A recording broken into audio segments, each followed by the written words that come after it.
Good morning. So, few of you have posted the doubts to me that in the exercise problems, you wanted me to deal with 8th problem and 15th problem.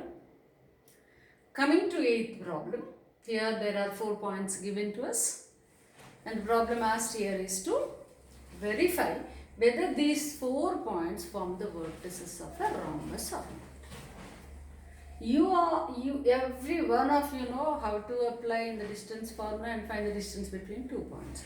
Now the problem here is rhombus. You have to recollect here, like what do you say, previous year's geometry principles. Rhombus means all the 4 sides must be equal. It looks something like this, right? A, B, C, D being the points taken in order, right? With these coordinate points, I think you people can see that. Right now, to prove, what is that? To prove that points form vertices of the rhombus. What is the condition for this to form rhombus? AB is equal to BC is equal to CD is equal to DA. All the 4 sides must be equal. So thus, you can see this AB applying in the distance formula. You got it to be root 90, right? And here I want to focus on this root can be split into 2. That is 9 into 10 is 90. So under root 9 is 3, square root of 9 is 3, square root of 10 remains as 10 here. Okay, so you can split the root because it is multiplication. So 3 root 10. Thus next point, BC, substitute those vertices or the points in distance formula. You will get again 9 square plus 3 square. So in the same format, therefore the answer is going to be 3 root 10. Similarly, CD and DA. So everywhere you can see that 3 root 10, we got 3 root 10 everywhere, right? Already few people did it, few children did this one, just it is kind of a revision to them as well as to the children who asked me to solve this. Right now, how to write the conclusion? From 1, 2, 3 and 4, it is proved that AB is equal to BC is equal to CD is equal to DA. This is how you are supposed to write the statements at the end of the problem. Hence the points form vertices of a rhombus. Okay, so many of you have not written this. Just you left it like this. No, leave it. He didn't ask you to find out A, B, B, C, C, D, D, A. He asked you to prove whether these form the vertices of a rhombus or not. So you must write the condition like, what is the condition for these to form vertices of a rhombus? Then you have to say that this condition is satisfied. Clear? Got this one? So this is the way that you have to write the statements. Coming to the second part of the problem, the next part of the problem. What is that? He is also asking us to find out the area. What is the formula for area of the rhombus? It is half D1 into D2, where D1, D2 being the diagonals. So what are the diagonals here? AC is one diagonal. Let me name it as D1. And DC is DB. DB is another diagonal. So let me write it as D2. So we have 2 diagonals here, AC and DB. Same thing again. If you wanted to find D1, you should know the distance between A and C. If you want to find D2, you should know distance between D and B. So apply distance formula again. So D1 is equal to AC is equal to, what is the distance formula? 8 minus of minus 4, that is 8 plus 4.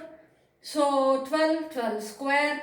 And then next 5 minus of minus 7 is plus 7, 5 plus 7 is 12 square. So x square plus x square, it is something like that. Taking x square outside, it will become x, that is 12. And 1 plus 1 under root, that is root 2. Similarly D2. So when you see D2, it is 5 minus of minus 1 is 6 square. And minus 4 minus 2 whole square is minus 6 whole square is 6 square. Again the same principle. X square plus x square is x root 2. So 6 root 2. Okay. So now substitute in area. Area is equal to half into 12 root 2 into 6 root 2. 12 root 2 into 6 root 2. Now let us focus at these points. Root 2 into root 2 is 2. So let me write it as in simplest form. So 12 into 6 into root 2 into root 2 is 2. So now 2 and 2 will get cancelled. Now we are left with 12 zigzag. So how much is that? 72. Right? So 72. What is the unit? Square units. Because what is asked here? Area is asked. Area is always measured in square units. So therefore you have to write it as square units. Here also what you should write? 3 root 2, root 10, 3 root 10, 3 root 10. Since we are equating all this, we are not writing the final answer in this form. I didn't write units. If not, if distance is asked or if length is asked, then you have to write therefore distance is equal to 3 root 10 units or length is equal to 3 root 10 units. So you have to specify units. Clear, children? So please remember all these things. See, in your board examination, there will be a focus on every step, how you write it. Depending on that only you can impress the examiner, thus you will be scoring more marks. Clear? Right? So go through the whole thing once and then please copy it down.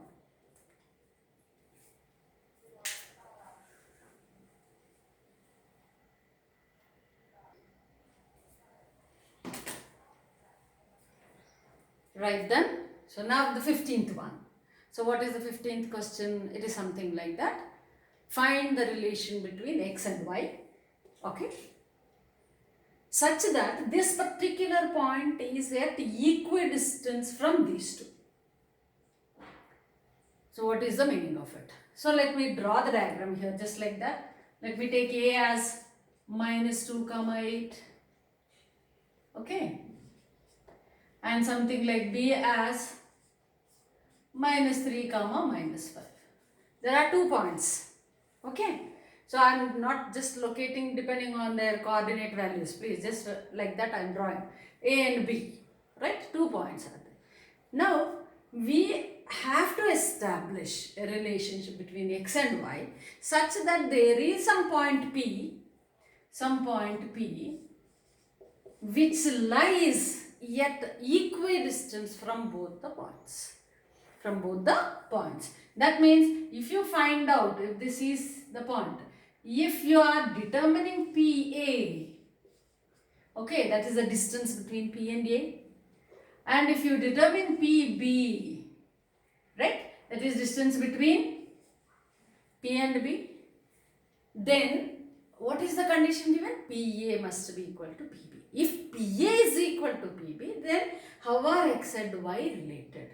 Very simple. You have to find out PA. You will get an equation in terms of x and y. You have to find out PB and you will get an equation in terms of x and y. Now you equate both and simplify and bring it into one equation. So that establishes the relation between x and y. Clear? So I repeat the concept here again. So what everybody might have understood that the distance is. So the problem here you may face that x and y are given, ma'am, but numbers are not given. No worry. In place of the second coordinates, you can just put x and y, that's all. Your equation will be in x and y. So PA will be in x and y's and PB will be in x and y's. Now you equate both the equations, then finally simplify it and bring it as one single equation. That equation establishes the relation between x and y. It is that simple, right? So now let us start. Let me name the points as A, B and this one as P. Right, now what is that given? What is given? Given that PA is equal to PB. So now find PA first. We are determining PA. What is PA is equal to? Same distance formula again. So I will take x minus of minus 2 whole square plus y minus 8 whole square. So this is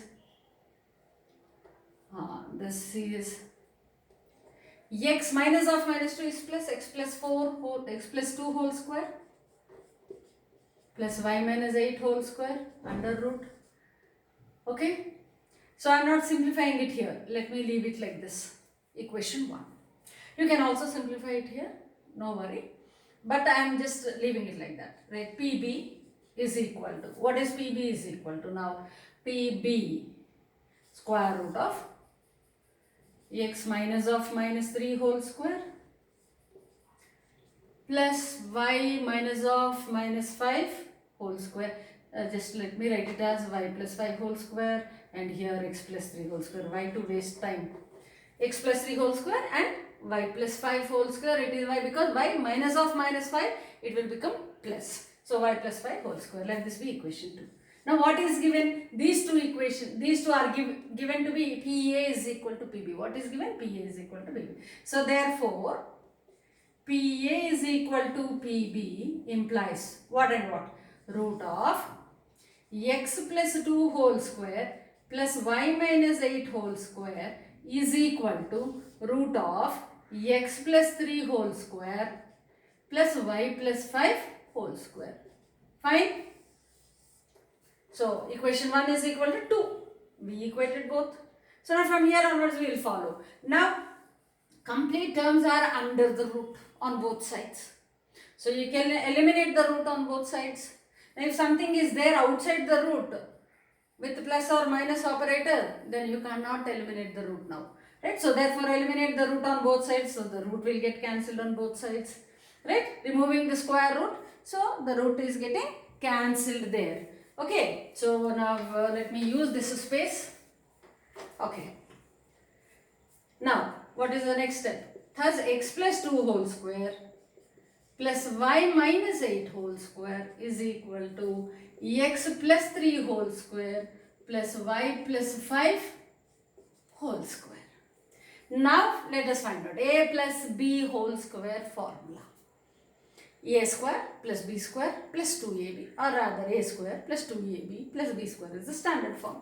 Right, so let me write it as x square plus b square is 2 square plus 2 into ab. A is x, b is 2. 2 into 2x, that is 4x. So 2 into 2x plus, now y square plus 8 square is 64. I am just writing this for first time. 8 square, right, minus 2ab, because it is a minus b formula, minus 2ab. So 2 into y into 8, 2 8s are 16, 16y. This is the LHS side. This is the LHS side. Okay, so now let us simplify the LHS side first. If you have the place, directly you can write is equal to, and on the other side also you can write. So now therefore I will write it as x square plus y square.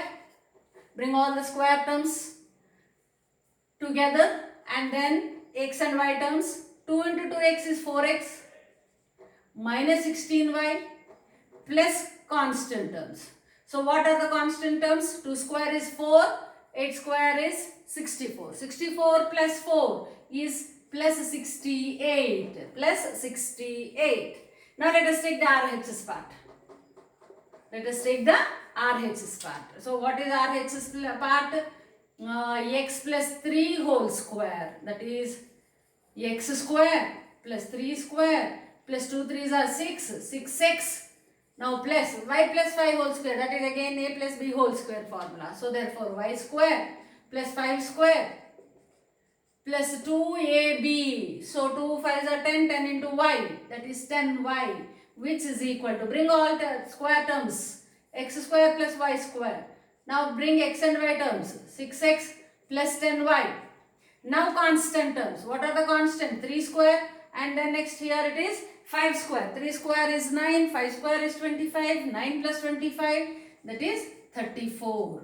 So now you have LHS to be equal to this much and RHS is equal to this much. So what is given? LHS is equal to RHS. Therefore, now you equate x square plus y square plus 4x minus 16y plus 68 is equal to, now write the second part, RHS part, x square plus y square plus 6x plus 10y plus 34. Easy to simplify now. X square on both sides will get cancelled. Y square on both sides will get cancelled because same sign. Right, now 4x, 6x. Bring all x terms here. So 4x minus 6x. So you are bringing it onto the LHS side. Right, now minus 16y on LHS. Now bring the other y term, that is minus 10y. Minus 10y. Okay, right, then constant term plus 68 minus 34. Bring the constant term onto this side. So nothing is left here. Nothing is left now on the RHS side. So therefore we write it as equal to 0. We have subtracted everything from there. We eliminated the right hand side completely. So now we are left with this. 4x minus 6x is minus 2x. Minus 16y minus 10y is minus 26y. So plus 68 minus 34 is plus 34, which is equal to 0. Either this form you can write, but there is a very standard method of writing that always the coefficient of the first variable we make it positive. That's only for convenience. So either this or you can write the other way around. I am taking minus common here. So all the minus terms will become plus and the plus terms become minus. So therefore plus 26y minus 34 is equal to 0. This is the relationship between x and y. This is the relationship between x and y. Provided what? When a and b are 2 points given to you. And then there is a point p of x comma y. And this is PA. This is PB, given that PA is equal to PB. When PA is equal to PB, then this is the relationship between x and y. Clear? So, few children have done, but not so systematically. Please try to check how you need to proceed and conclude. Right? So, pause the video for a moment and then please continue copying this. And in the next class, I will start the next topic. Right? And please carry on with this and try to complete the other problems also from the exercise if you left something pending.